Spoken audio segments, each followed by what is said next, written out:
Hello, everyone. I want to appreciate you guys coming out today. This is the Greater Pine Island Civic Association General Meeting. It's June 6, 2023.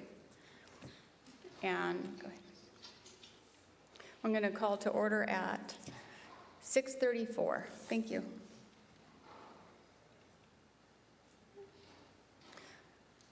So today on our agenda, we actually have a relatively full agenda. It should go rather quickly. We will have an update. We'll approve the minutes. We'll go through the Treasury reports. We'll go through the upcoming events that are happening on the island, just so we have something good. We'll have a county update on what's happening with the rezoning of different areas, a height limit on Pine Island. I'll go further on that one. And we have our public information session regarding the Tortuga, thank you. And we have guest speakers for the hurricane preparedness from Lee County, our own fire department, and from the Project Hope. Okay. So I'd like to start with, did everybody look at our agenda in May, our May 2nd one? It was on both online and it was in the back room if you'd like to look at it. Does anybody have any questions or concerns? Thank you. Do I have a motion to approve? I move to approve the minutes from the May meeting. As written. And do I have a second? Your name, please? Kathy Ryder. Thank you, Kathy.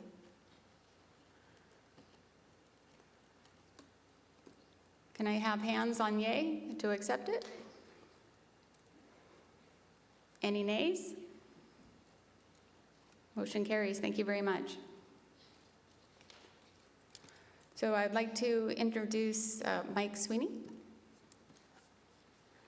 And he is our treasurer, and he's going to go over our report.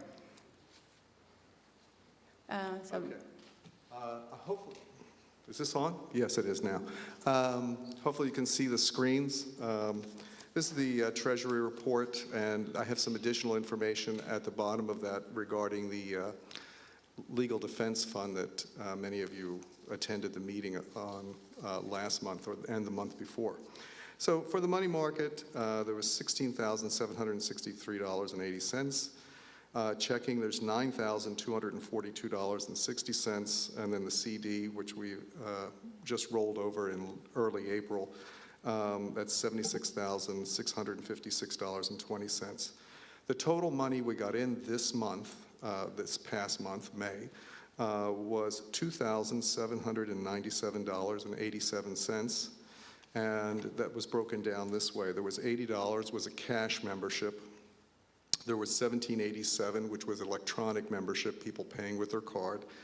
And there was a $2,700 that was donated to the Chiquita Lock Legal Defense Fund. And that $2,700 was going to be matched and is going to be matched by the Greater Pine Island Civic Association.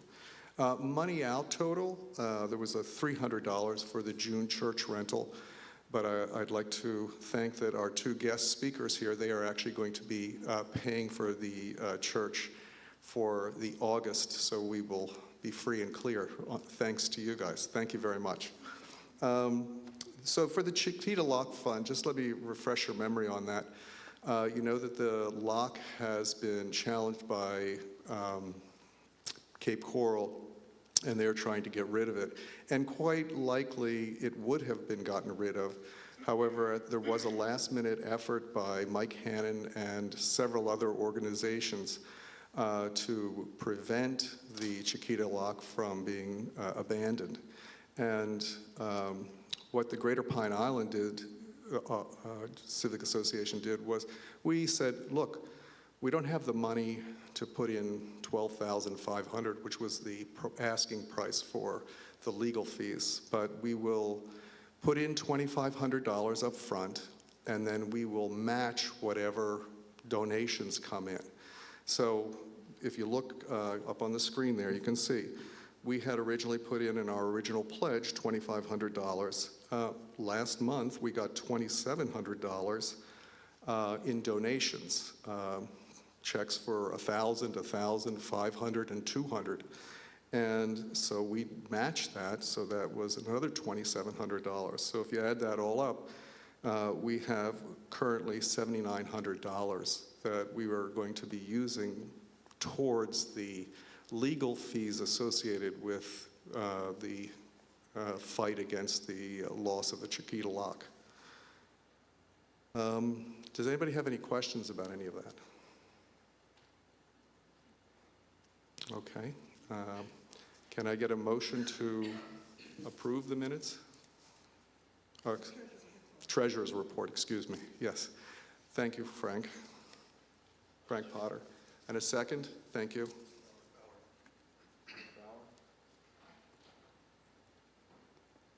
Okay. All right, so we have a motion on the floor. Can I see hands to approve?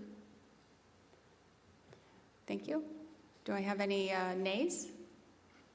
Thank you. Motion carries. Okay, so now we're going to move on to the upcoming events, updates, and announcements. And so the first thing that we're going to talk about is the Pine Island Plan. Some may be quite familiar with it. It helps keep Pine Island kind of constrained down to keep it country, in a sense, and keep it rural. That's a tough word. And because of Ian, they have found that, and let me read it off. They're changing Chapter 33, Article 3, the Greater Pine Island, for ease of administration, and that's the county. It's going to be changing the rules. And to create a method that's non-static measurements of buildings' heights due to periodic modifications from the FEMA flood level National Flood Insurance Program. So as many of you may already know, if you own your homes, that you may have bought it when it was a certain flood level, and then FEMA and the National Flood Insurance Program, they have readjusted that. So some people's floodplains numbers increased, some greatly, some didn't change at all, and I've seen one or two that actually have reduced to what they call X, which is a non-flood zone, non-likely, I should say that. And it might be difficult to see, but currently what we have is it goes by the, let me get to that page. It goes by either sea level or the average level of the lot. And they can only go up 45 feet to the very tip of the building. So it didn't matter where it was at. You would pretty much see it not that tall. You didn't see the 4 stories. You didn't see complexes that were very condensed and packed. And that is changing.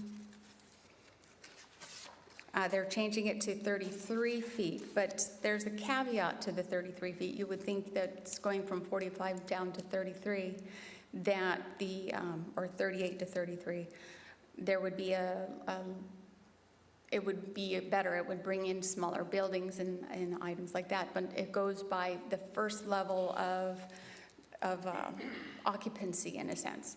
So if you're on floodplain and you have to go up 9 feet, you have to go up another foot by that, and that's when the 33 goes on top of that. So in some areas, it's kind of uneven at this point. There was a meeting at the board downtown that I went to, that there was a lot of questions, and our Commissioner Ruane, he's asked for much more clarification regarding how it's going to affect people's buildings that are going to be rebuilt or new ones after that.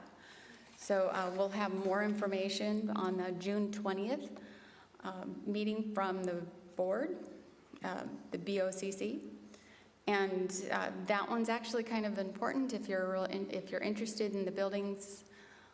Then you may want to attend that and ask questions to the Board of County Commissioners, because once this is codified, then it's going to be into the Land Development Code, and it's very difficult to work with after that. So that's the real basic gist. That's probably not complete, but that's a big item that's going to be coming up. The second part was there's going to be a Senate bill for general appropriations. And the reason I'm bringing this to attention is because Pine Island actually made it in there. And the state was, real difficult to say. The state was actually approved to fund or help fund there is a Pine Island Road at Stringfellow Road, a traffic circle. Now, we spoke with the Board of Commissioners before on this matter, and we thought they were going to bring it back to us to discuss. I have asked an update from the Commissioner Ruane's office to see what the status of this was, and we will have more information hopefully on that. He was not able to get the information to me as quickly as I had hoped. And the second part that we made in there was I think it was the Matt Lachey corridor repairs, which was kind of nice that the county was able to get the state to help fund the repairs that's, as we all know, just drastically needed. Do you have any questions on that?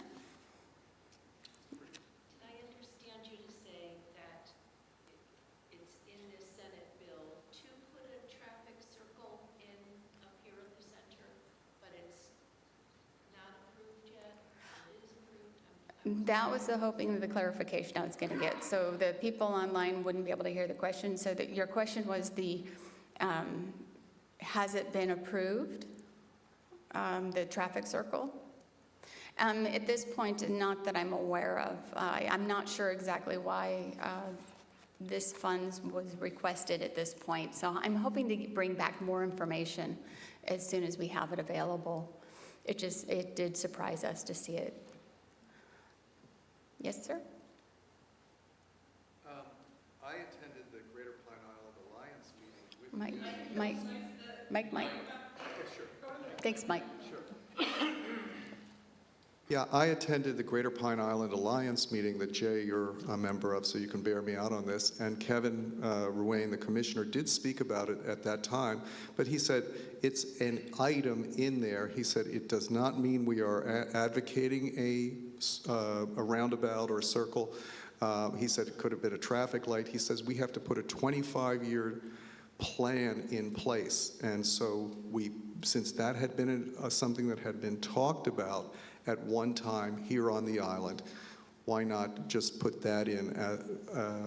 But it in no way means, and he assured us that at that time, right, that there would be nobody would be taking people's property, because that's what would be required for the roundabout. Movement was going to be an issue. Exactly. So Be a lot more than the budget that's in there to to make it happen. So he said, but he said we had to put something in there. So because they have a 25-year plan that they have to for transportation. So we'll see if he's as good as his word, but we'll find out. Thank you. Thank you, Mike, for the clarification. And the next one it's the fun part. It's going to be the Mango Mania. I thought I'd throw that in there so everybody can know the Mango Mania is coming up on July 15th. They're going to have a recipe contest. There's going to be a blood drive and, of course, live music and mangoes. I would go online and look at the advertisement, the announcement of it. It's usually quite fun. Okay? So now I'd like to go ahead and bring our public information session. And, yes, I'm sorry. Where are they holding it? It's going to be at the church. Yeah, Our Lady of Immaculate medical or metal? Metal. The Catholic Church, thank you. It's a Stringfellow at Bokeelia. Thank you. All right, so now I would like to introduce our guest speaker. And from,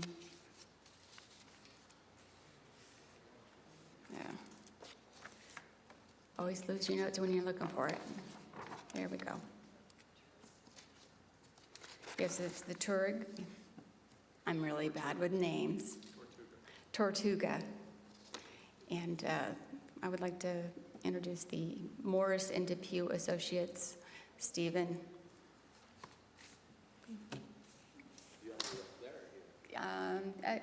Wherever you're comfortable. Oh, come on up.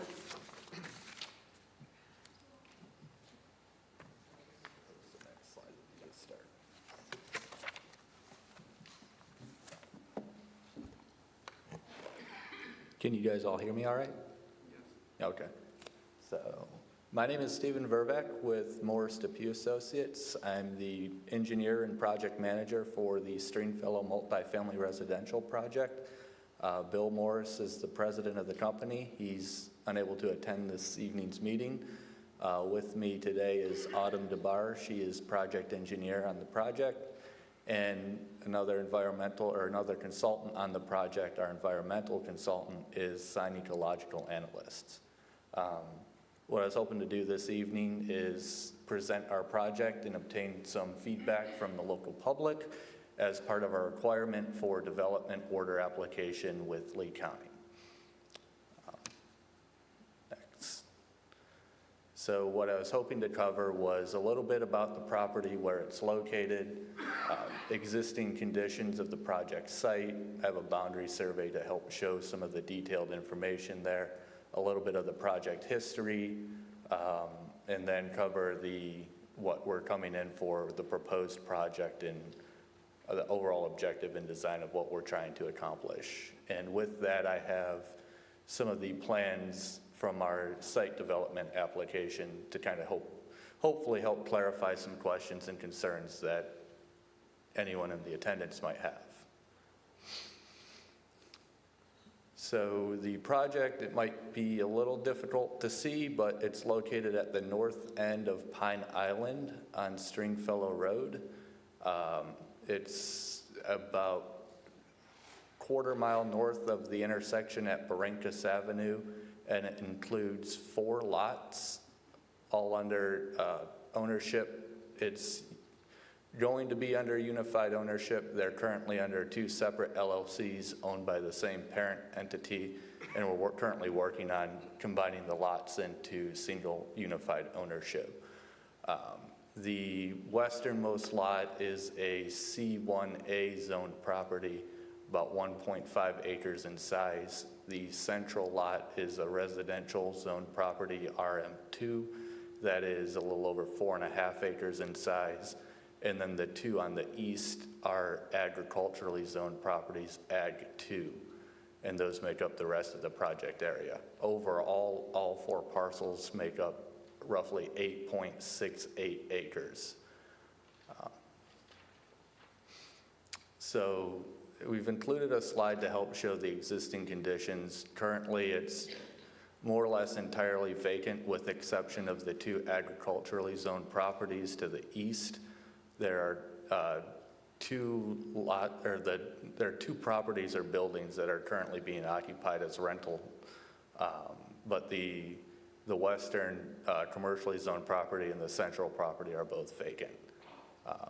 We've included from the street, you can view from Tortuga Street, which is the image on the north or the upper right corner of the screen, and then on the bottom right corner of the screen is from Stringfellow Road. And I just mentioned on this slide that from both locations, there's currently access to the property. The one from Stringfellow's kind of a grassed driveway that has a culvert underneath it, and that's the one we'd intend on using for the development of our project. So this is a copy of our the boundary and topography survey.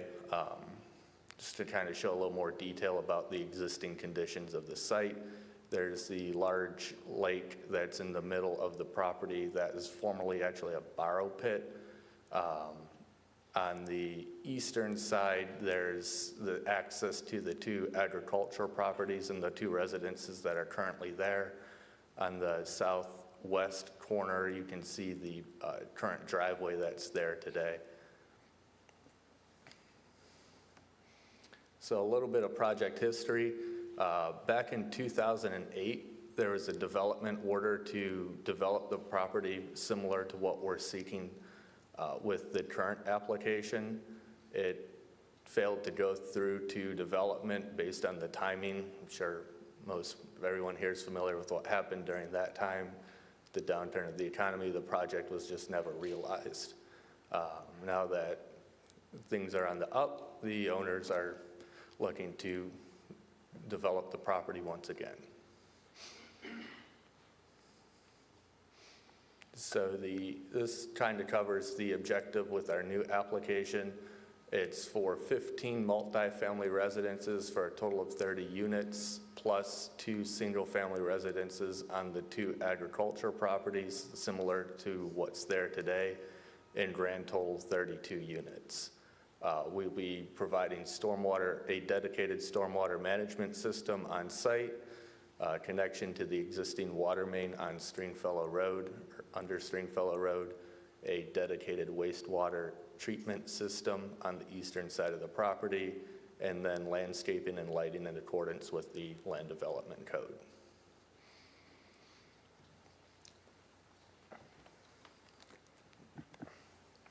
One second. So here's a copy of our site plan from the site development plans showing the general orientation of the project site. We'd be looking at running an access road through that connects from Stringfellow through the property to Tortuga Street.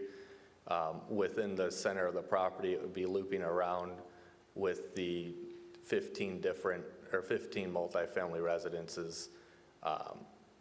Throughout the site, we have scattered dry detention ponds to provide this required stormwater management system. On the eastern side, you have the wastewater treatment field. And then on the northern side and the central southern side of the property are indigenous preserve areas for many of the existing vegetation, what we're trying to preserve that's currently on the site today.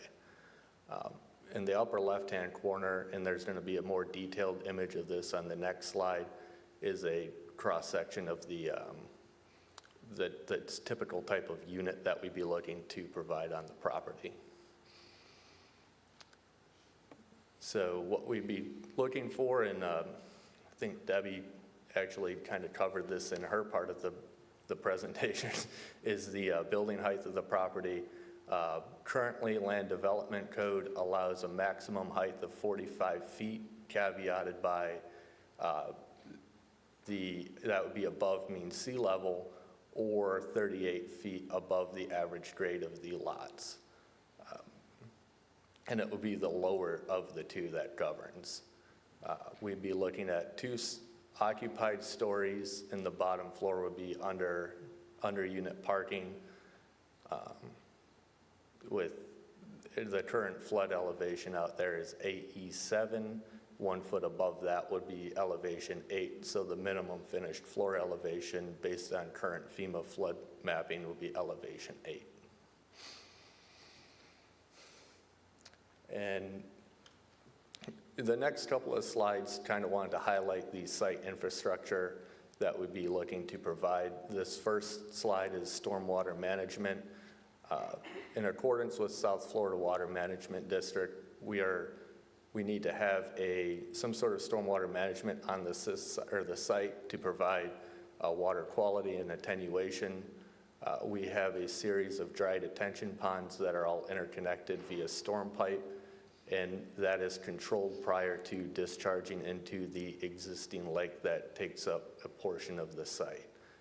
From that existing lake, there's a control structure that currently currently there, and it discharges towards Tortuga Street, in which stormwater is then taken up to Jug Creek, and then it enters the harbor.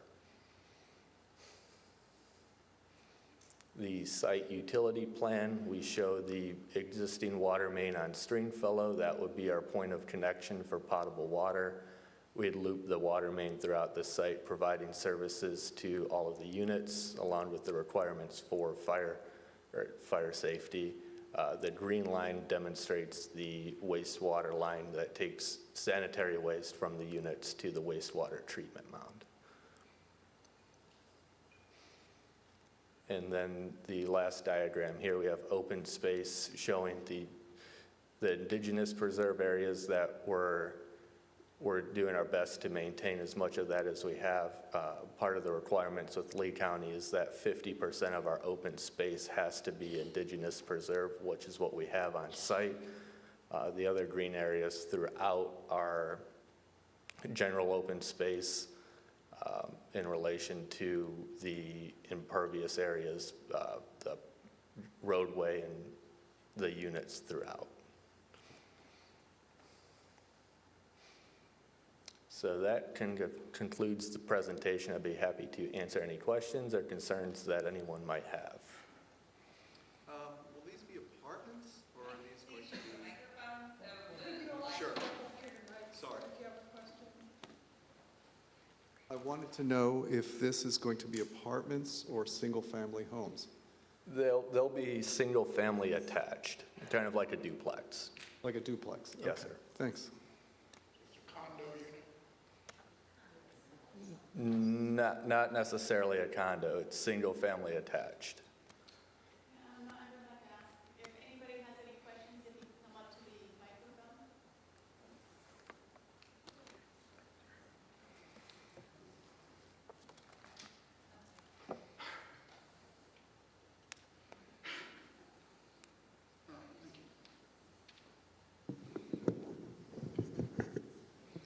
Thanks very much.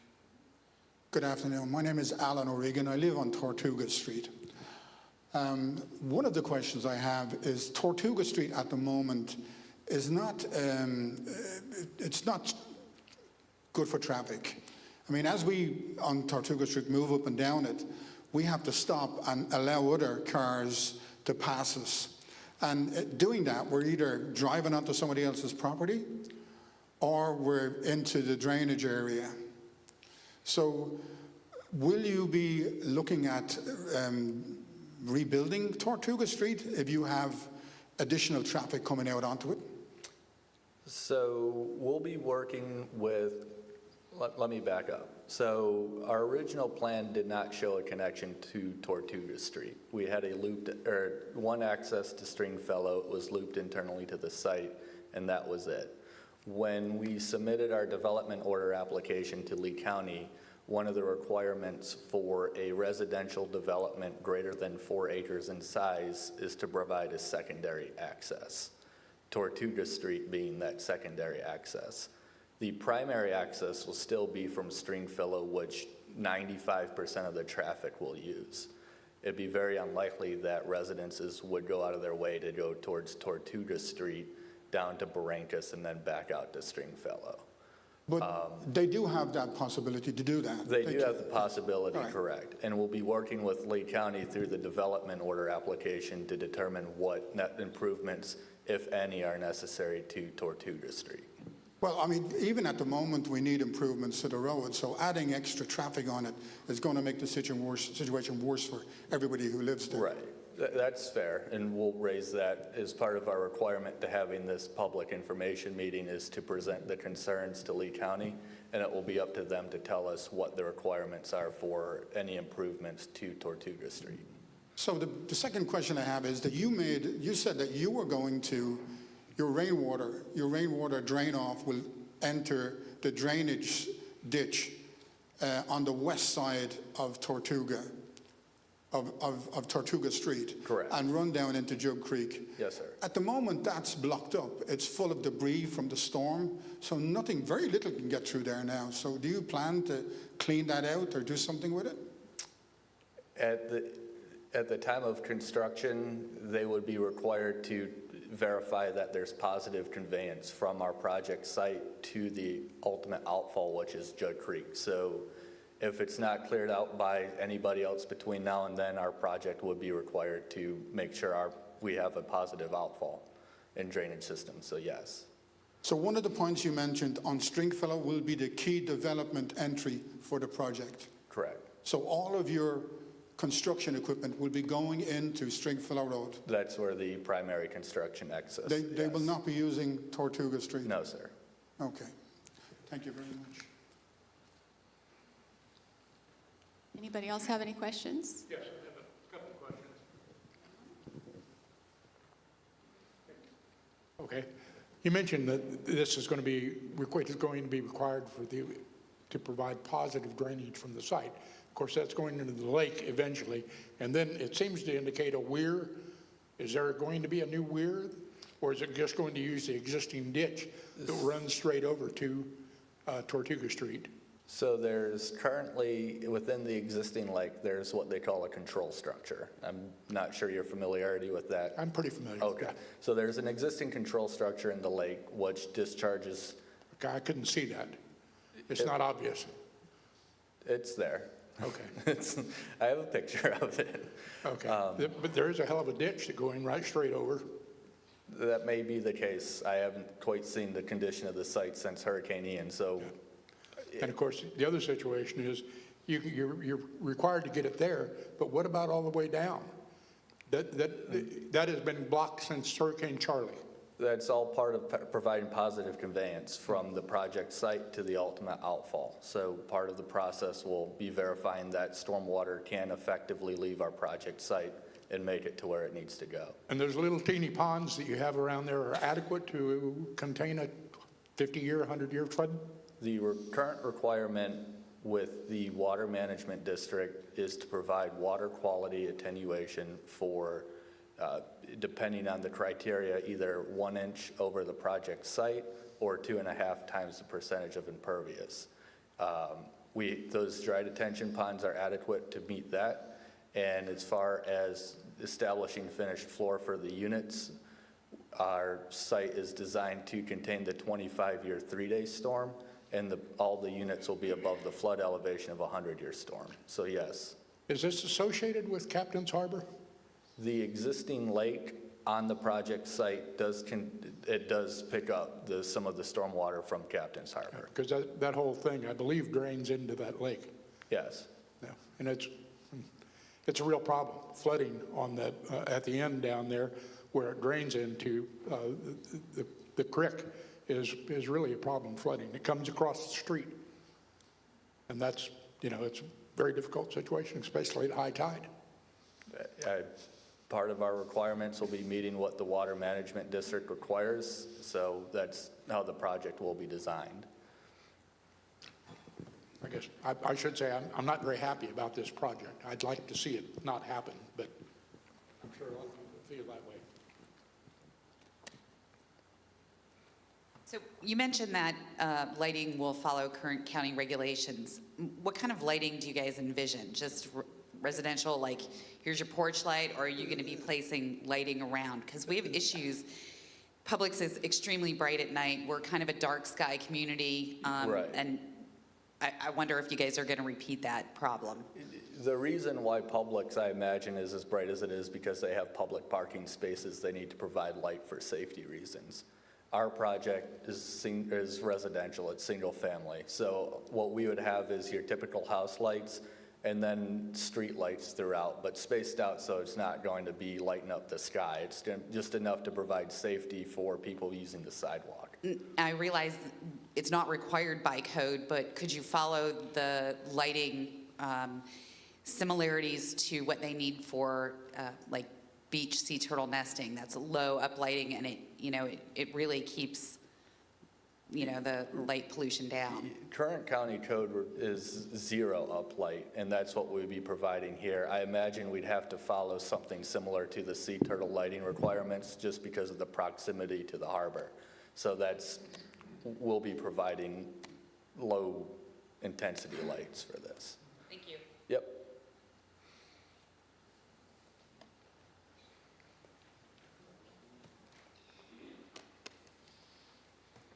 Hi.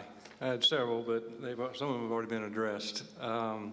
The treatment mound that's going to be basically right next to Tortuga Street, explain to me what that will look like from Tortuga Street and what the landscaping requirement will involve. Are there going to be tall trees there or just a little hedge, or what are we going to see along Tortuga Street?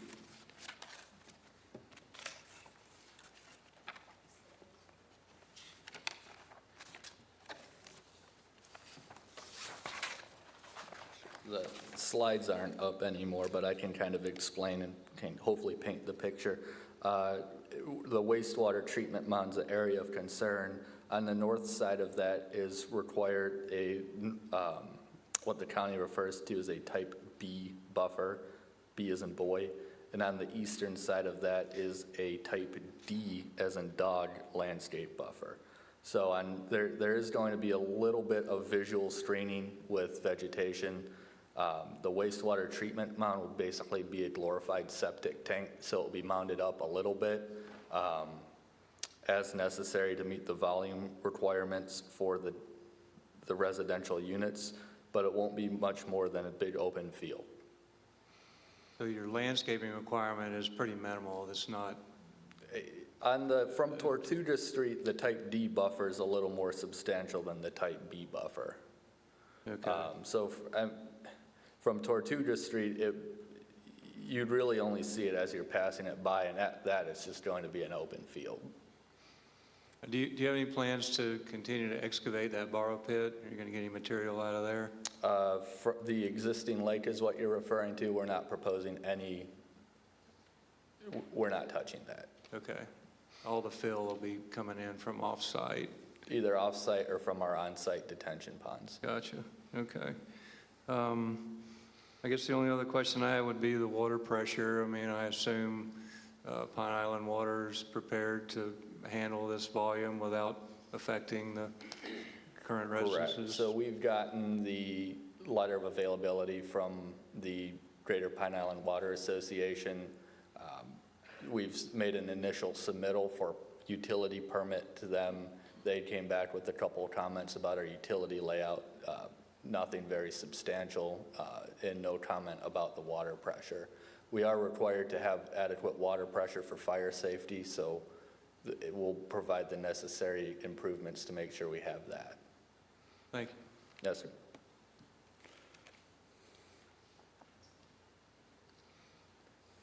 Hi, I'm Robert Ballard. I'm a native of Bokegan. My concern is on the actual treatment, waste treatment.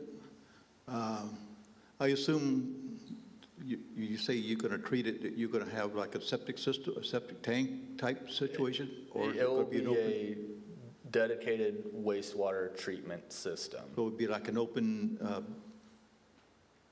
pond type thing where you treat it and It will be contained completely underground, similar to how a septic tank operates. okay, and then the mound will be like the leach field? Yes. Okay, so here's my concern. You're right up against Tortuga with your leach field type thing, which is where the ditch that runs into Jug Creek. That area floods. Tom lives right across from there. His house flooded a couple years ago on a high tide. Tide comes up there pretty quick. If we get a St. James situation, that area floods. All that stuff in your wastewater plant is going to go into the runoff and into Jug Creek, and then we have a major catastrophe on our hands. We got about enough situation with all our septic tanks on the streets in there, along with adding a big wastewater plant on there. And my concern is your wastewater plant being so close to the runoff into Jug Creek, number one, and number two, just the proximity to Jug Creek. It's a big issue for me. So the response to that is that we'll be designing the wastewater treatment system in accordance with the Florida Department of Environmental Protection requirements and obtaining wastewater approval through them. So it will be designed according to a regulation.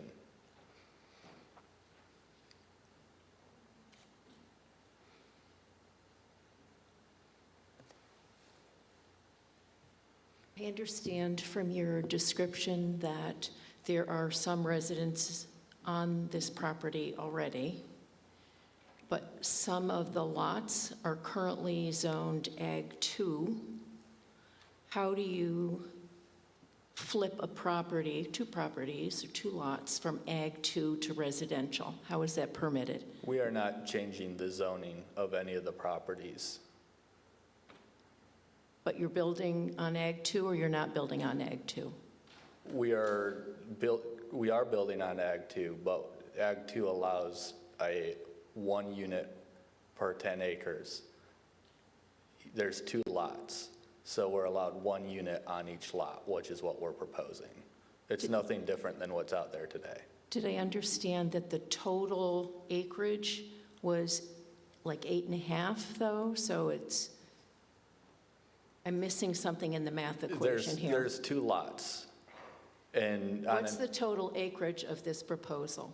8.68 acres. Okay, so that's 8.6, and you're saying, but you just said that you're allowed 1 residence in Ag 2 per 10 acres. So literally, the math does not work. Correct, but there's 2 Ag 2 lots, 2 separate lots. So there's 1 unit on each lot. Each lot can have a unit, regardless of the size and acreage. I think the confusion is that they don't consist of 10 acres each lot. Right. So the lady's asking why you're able to put 2 houses or build on less than 10. Because there's 2 separate lots. There's 1 unit per lot, and that's allowed. So some people would call that really fuzzy math. That's what's there today. So we're not proposing anything different than what's currently there right now. You're proposing a difference in the amount of houses that you can put on a lot. You're asking the county to allow you to double the quantity of lots of residents that you're putting on a lot. Are you not? That you had previously approved. Oh, we got it. The The zoning of these 2 are residential. These are the 2 lots that are active zoning. With the existing The confusion is that you can have an agricultural lot with 1 house on it. Your whole lot consists of 8.5 acres. So really, I mean, you should be only putting 1 lot on how it can be. Yes. Yeah, thank you. That math I There- understand. This So math I there's, don't get. I'll try and hopefully clarify this. There's 4 lots in total. The western lot is commercial, C-1A zone, which is 1.6 acres in size. The middle lot, the large rectangular piece, is residentially zoned RM-2. That's 4.68 acres in size. And then there's the 2 lots on the eastern side. Each lot is Ag 2. The commercially zoned property being 1.64 acres, according to Land Development Code, with the future land use being suburban, allows for a total of 6 dwelling units per acre, allows for 9 units. The residentially zoned property allows for 28 units, and then we get 1 unit for each of the ag lots. We have to subtract the existing wetlands from our area calculation. So the total developable number of units will be 35. We're proposing 22. 32, I'm sorry. The reason for 10 acres per lot in the past was that the people who lived here could subside on the lot. They could live off the lot. That's why they had 10 acres per home. You're proposing to change that now? You're saying that we're going to have 2. You're going to have 2 lots plus another 30 residents on a total lottage of 8.5 acres. The total 8.68 acres, that's not all agricultural land. We understand that. Yeah, But that includes the lake also, right? The lake is part of, it really spans across 2 of the lots, the residentially zoned property and the one of the agriculture lots. I have a question. Now, is the general area considered as, because you rattled off house numbers. And I didn't think that area was allowed that many units per acre. The density calculation in Lee County comes from the future land use category. All 4 of the lots are, the future land use category is suburban. And suburban for both residential and commercial allows a total of 6 units per acre. And do you know what the average height of the lot is currently, in the sense of how much you're gonna have to bring it up for the mound? Because if your floodplain is at 8, what is the current level of the lot? Because you're gonna have to go above that. The average grade throughout the lot varies as you go from east to west. On average, it's probably about elevation 4.5. Is it gonna be a gravity fed? Yes, it will be a gravity system. It will be gravity into a series of collection tanks, or it'll be kind of a low pressure system from the collection tanks to the treatment field. So you're gonna have a lift? It will be not in the sense of like a lift station where there's a dedicated grinder pump, that sort of thing. It will be a low pressure system that separates and then low pressure pumps it to the leach field. So it will operate similar to a lift, but not exactly the same way. And the mound will have to be a minimum of 8 feet above? The mound will be designed in accordance with the FDEP I regulations. understand, but what is the regulation for the height of the mound? So that would be, we haven't completed the permitting for that, so I don't know the exact answer to that yet. But like I said, it will have to meet regulations, and that's what we intend to do. Right, and you said there was going to be all around it, you're going to be putting bushes, trees to block the view? There's a buffer requirement, and we'll be providing what's required with the landscaping buffers. And you're not asking for any variances? At this time, no. Are you planning? We don't know yet. Depends on what the county comes back with when they review our development order application this time around. At the time, I would hope not. I don't want to go through the process, but depending on if they have any comments that would require a variance, we may have to. And who actually has to maintain the lake that's currently on there? Is there under contract with partially you and the other folks that, because someone owns the lake in the sense of requiring to maintain it? So there's some history on that. It was supposed to be, at one point, I believe, deeded over to the South Florida Water Management District. They didn't want to take ownership of that lake. So right now, there's not really a governing entity that maintains that. It's a combination of what Harbor Creek needs in order to maintain their outfall. And with nothing being on our project site today, it just kind of manages itself. When we develop the lots, then the owner will be responsible for maintaining their portion of that lake. And who would that be? Is it going to be an association, or is there going to be a rental person? What is the plan at this point? I don't know what the owner's intent is with the property. I presume to treat them as rentals, but I'm not the owner. I don't know what their goal is with it. Anybody have any questions?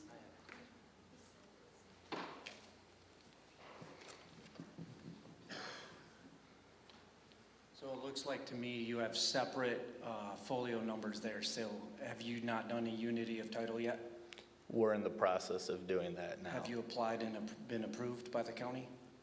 The real estate attorney that's currently working on that's going through the process. I don't think they've gotten they haven't completely worked through it with the county yet, so Okay, not yet. so we're still in county process with that? Yes, with sir. Unity of title? Yeah. So if you were not to receive the unity of title, you would not have the proper amount of units to get to 22?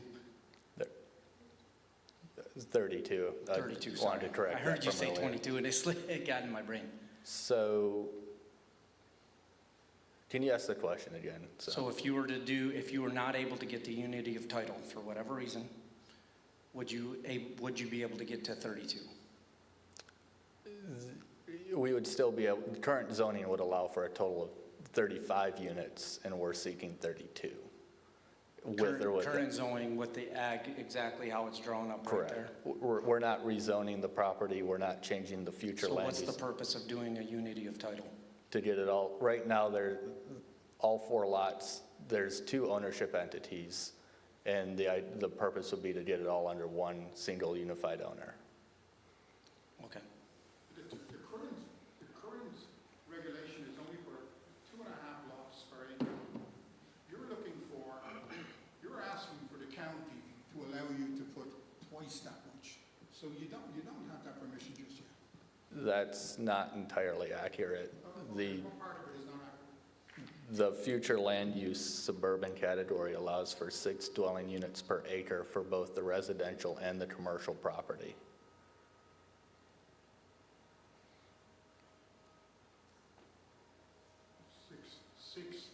Six units per acre. Correct.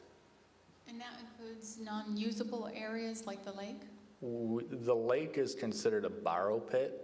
The non-usable area that you're referring to would be existing on-site wetlands, and there's approximately a half acre of on-site wetlands, so we've subtracted that out of our total area for the total density that we're seeking. Okay, but you're going to be using the density of the lake to add additional density on other parts of the property, but you don't own the lake in the sense that you're not going to maintain it. And that's what I'm kind of getting. Is that, That's not correct. We will be maintaining our portion of the lake. which I would say is about 90% of it? Correct. And that would also include the weir and the drainage and Our site will be required to they'll be required to maintain the lake in order to provide the positive conveyance and outfall who's they? owners. So when multiple owners that own the property, you're not talking about selling each individual condo. They won't be, that's not the way this project will operate. All of the dwelling units will be under unified ownership. They won't sell individual parcels off. Any additional questions? What size are the units? How many square feet?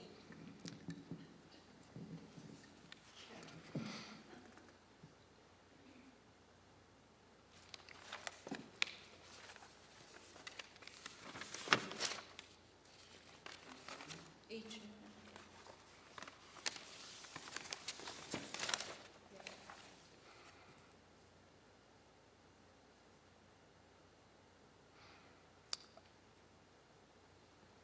The units are about 25 feet by 40 feet. For each story. 2 stories, it's about 2,200 to 2,400 square feet. And are they rentals? Or are they single-family homes? Will each one have a strap number? No, each one won't have a strap number. rentals. They'll be rentals. They're rentals, then they're not single-family homes that are being sold. It's going to be rentals. Correct. They'll still be single-family homes, they just won't be sold off. Okay, what is the period of time per rental? I'm not the owner, I'm not sure. Weekly, monthly? I don't know. That's a problem. Imagine living across the street with rentals. I realize there are a lot of obstacles that you're going to have to overcome, but in the event that comes to fruition, what is the projected time frame of the owners and your company for completion of this project, for starting and then completion if that happens? So we're going through the permitting process now. It'd probably be another 4 to 6 months before obtaining permit approvals from all of the different agencies. Construction time from 6 months is typically for something like this, probably about a year, year and a half. So all in from today, potentially 2 years.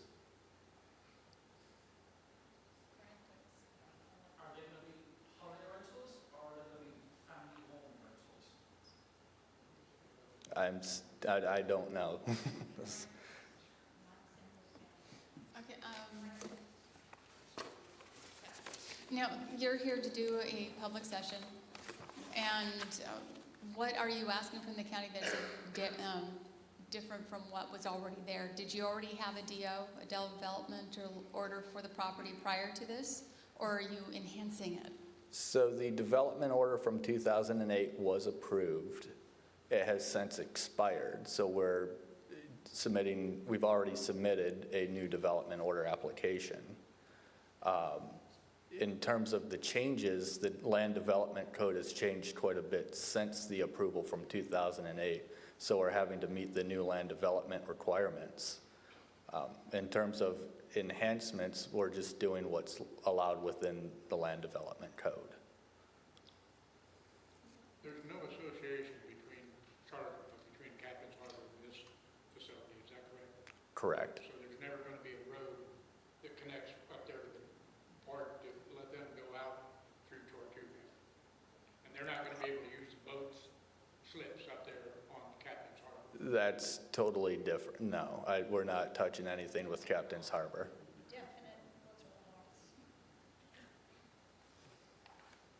All right, does anybody have any additional questions or thoughts? Well, I would like to thank you for coming and listening to us. Now, will there be a meeting at the county that the individuals can speak at too? So the requirement for development order is that we have a public information meeting obtaining feedback. Part of what we're required to do is submit the comments that we received today to the county as part of our permit package when we resubmit our entire application. And it's going to be up to the county to decide what parts of the conversation are applicable to the land development code that we'll have to meet. As far as another meeting, we're required to have one public information meeting, which is this. We're not required to have any other meetings past this. Okay, let me phrase it a little different. When at the county would the individuals may have another chance to speak to the county regarding this? Will you be sending out notices, or because there's no variance that? Yeah, since we're not asking for any other part of the project, we're not asking for a public hearing or variance that would require a public hearing. We don't have any other meetings with the county for this as of yet. So to answer your question, if you wanted to meet in front of the county to discuss this project, it would have to be in front of one of their board meetings. But this wouldn't be an agenda item. This would probably be yeah. Thank you.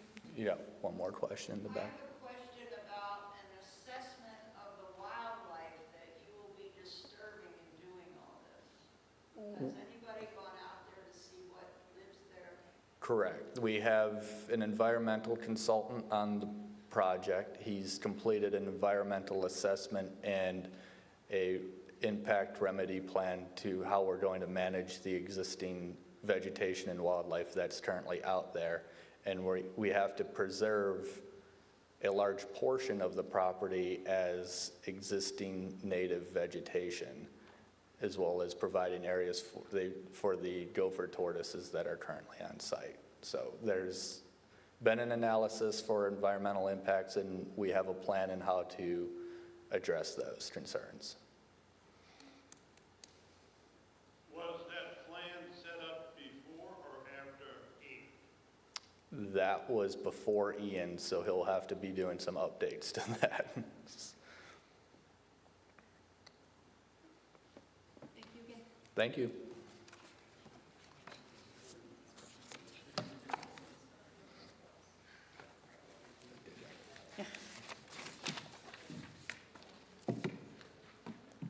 Okay. All right, so we're going to move to the next item. It's going to be our guest speakers for the 2023 hurricane preparedness. And I would like to first invite Sandra T. with the Lee County Emergency Operations Center. Before we do that, are you going to ask for a vote? Oh, yes, thank you. Sure. Sorry, I did forget one important thing. I need to take count on who is for this new development so we can keep track of it and notify those that we need to. So can I show have a hands of approval or would like to see this go through? Okay. Anyone against? All right, if you keep your hands up for a moment for a count, I'd appreciate it. It's an informal count, but it counts.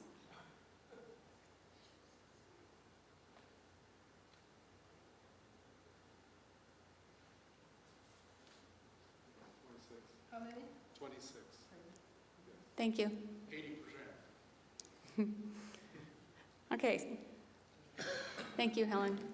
All right, so now let's bring our guest speakers to help us prepare for the next go-around. You can either speak up here or at one of those, whatever's. Okay, good evening. My name is Sandra Tatfumane. I'm the Chief of Lee County Emergency Management. It's a real pleasure to be here. I've been in this with the Lee County Emergency Management for almost 11 years, so I've been out here, great partners with your fire district. So thank you for having us. Wanted to just share some information. I know we're still in Ian recovery, and very much so here, still on Pine Island. So we want to be able to share some information to help you be better prepared, or to just at least give some information on the upcoming hurricane season.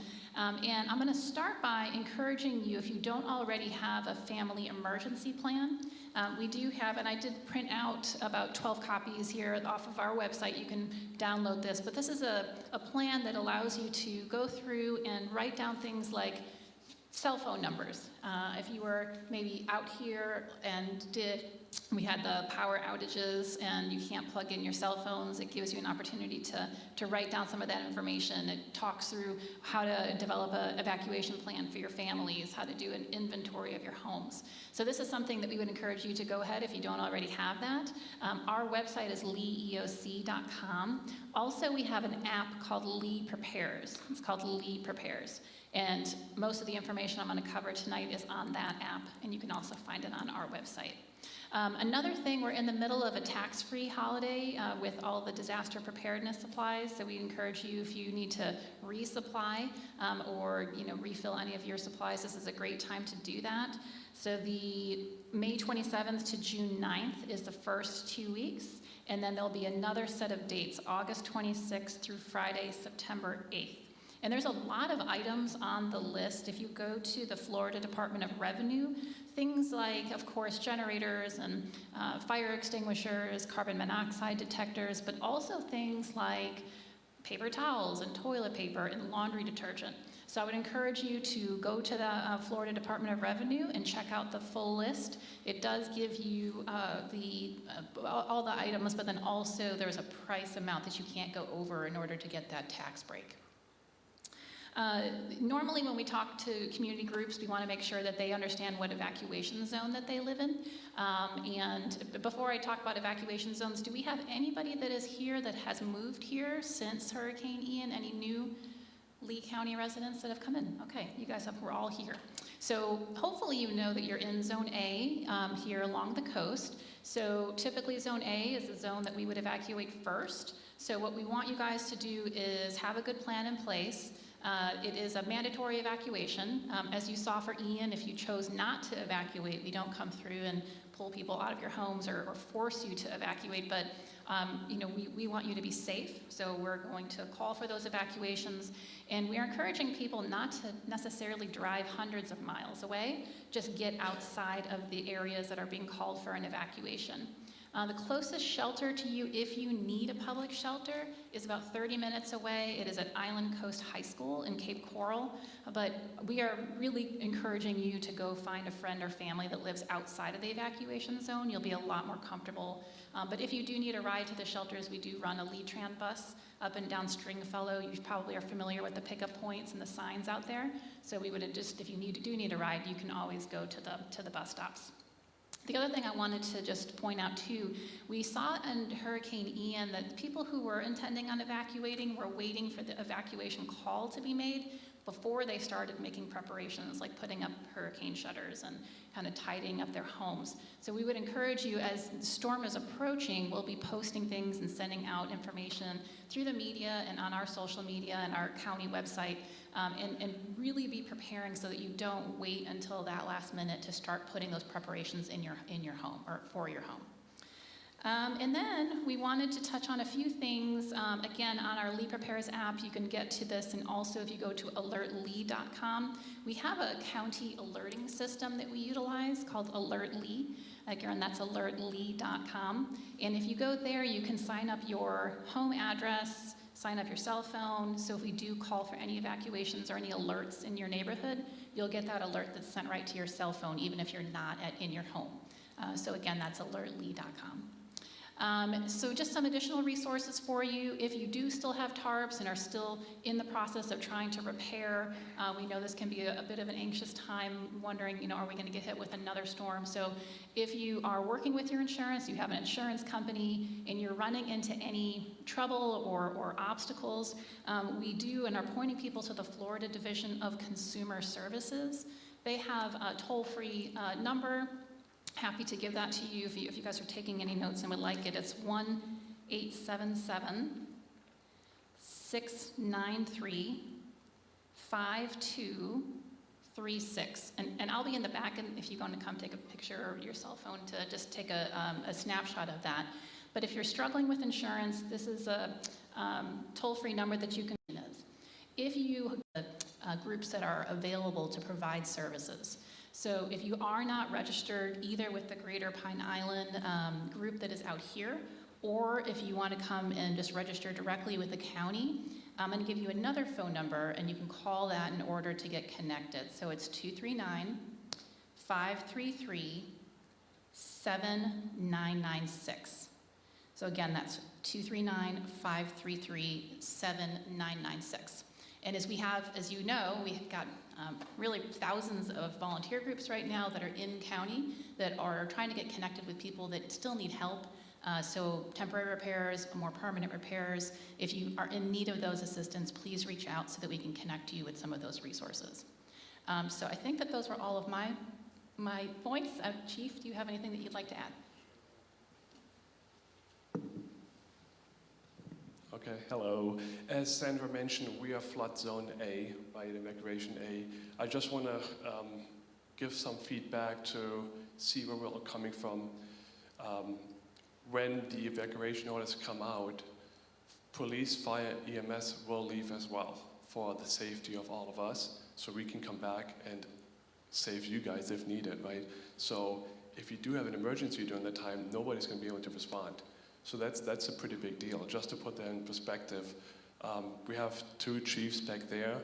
Myself and the 2 chiefs and the captains during Ian took numerous 911 calls during Ian, right before the storm and during the storm, and it's still haunting us, to be honest, taking those calls, people stuck on the attic, people getting flooded out, and there's nothing we can do, We're here to save people, and it put us in a bad position because we're here to help, and we can't.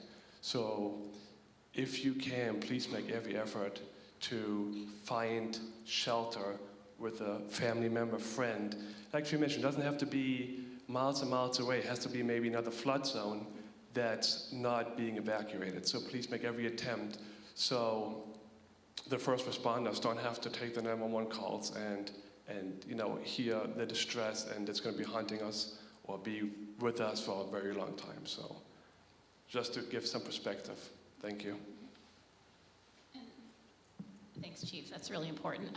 One other point I did want to touch on, because how many of you guys were here for 2017 with Irma? Do we have a good number? Okay, so if you remember with Hurricane Irma, we had the predicted storm surge, very similar to Ian, where we had 9 to 15 feet that was predicted. With that storm, it moved inland just 30 miles and ended up coming north through Collier County. So for us here, we had a lot of wind, a lot of rain. There was a big flooding event that happened actually prior to Irma, so we were already pretty saturated. But it was only a 30-mile shift, and we would have otherwise received the same amount of storm surge that we saw, or similar to Ian. So I know a lot of people I hear in the community talking about, hey, this is a once-in-a-lifetime storm.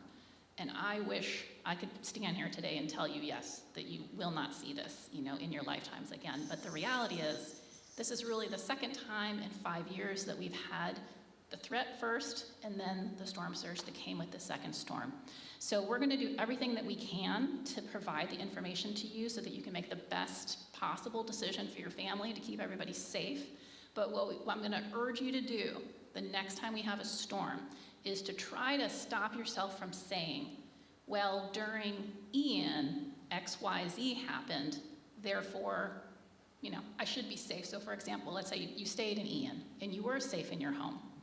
The tendency is for us to say, well, I was okay, I should be okay for the next one. But the reality is that these storms are very unpredictable. And it is very possible that we could get another storm that brings even more storm surge than Ian. And the storm surge with Ian was a rapid intensification. That's what the National Hurricane Center calls it. So it dramatically increased very close as it was getting up that approach. So it's very hard for them to tell us to an exact amount what we could potentially expect. So I just want you guys, I want to share that with you because we did have some people that did stay because of Hurricane Irma.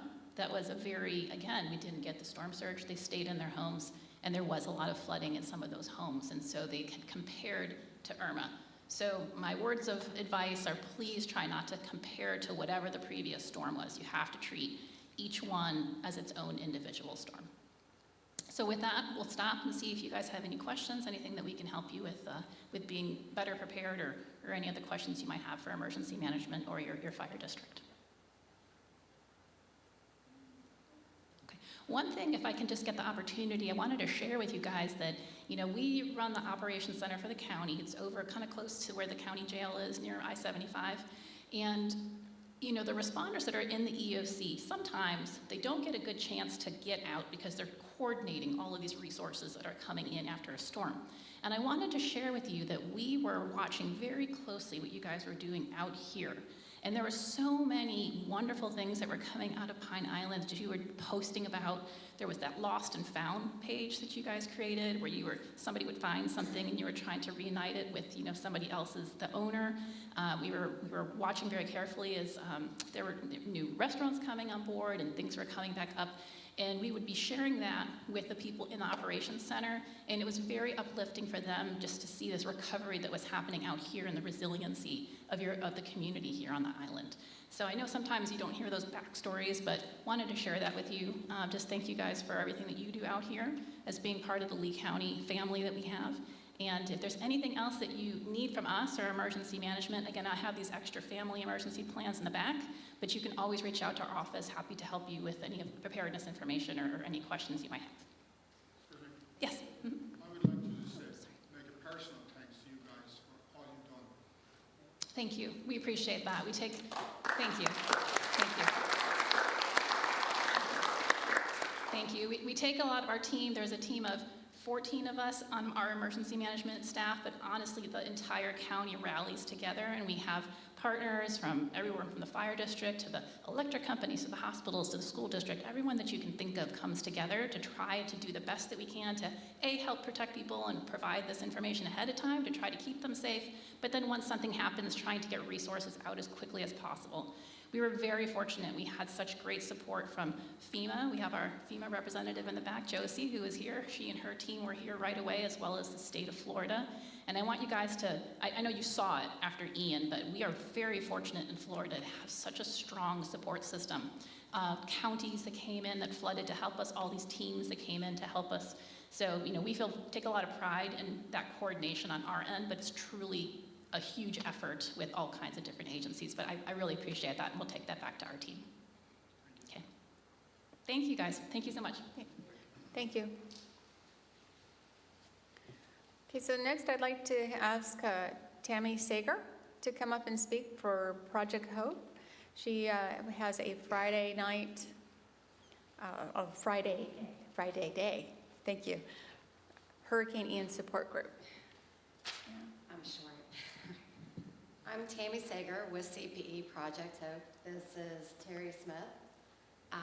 I am the Pine Island team leader for Project Hope. What we do, we are a volunteer, we work with a lot of volunteers, but we're a nonprofit outreach group. Most of the hurricane efforts for recovery were based on social media, and a lot of Pine Island does not use social media.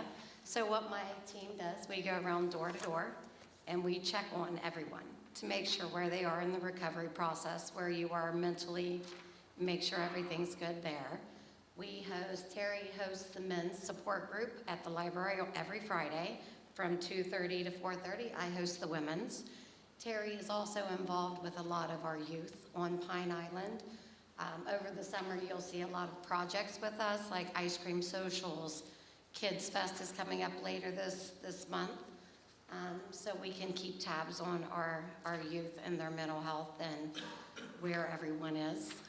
So I encourage anyone that, needs to talk about anything, PTSD, we find that we're battling that a lot. Due to Charlie, it wasn't even addressed back then. So now we have Irma, Charlie, Ian, and people are finally showing some signs that they need a little bit of help. So we're non-clinical, we're a peer support group, and we will be there probably for the next 6 months. How do we get in touch? I have flyers out there that we printed out. They're out there and you can grab them. I have these out there too. I have literature. I can give anyone my phone number. Every Friday at the library. We also, from 10 a.m. to noon, we have a resource clinic. So anyone that needs help with repairs, one-on-one time to talk about how they're feeling, mental health referrals, you can come in the library anytime from 10 to noon and we can help you with that. Any questions? Thank you. Oh yes, we also have a Facebook page, CP Project Hope. That was CP Project Hope? Yes, ma'am. Thank you. All right, well, that concludes all our guest speakers. And I thank you for coming. We're going to adjourn shortly, but I want to have one more short announcement. Next month, the first Tuesday of the month is actually going to be the 4th of July. So we won't be holding a Pine Island Civic Association meeting on the 4th of July. And then the next one after that will be August 1st. So the first day of August is also the first Tuesday of the month. So I hope to see you all back there. Yep. And do I have a motion to adjourn? Motion to adjourn. All in favor? All right. Thank you very much for coming. I do appreciate it. Thank you, Jay.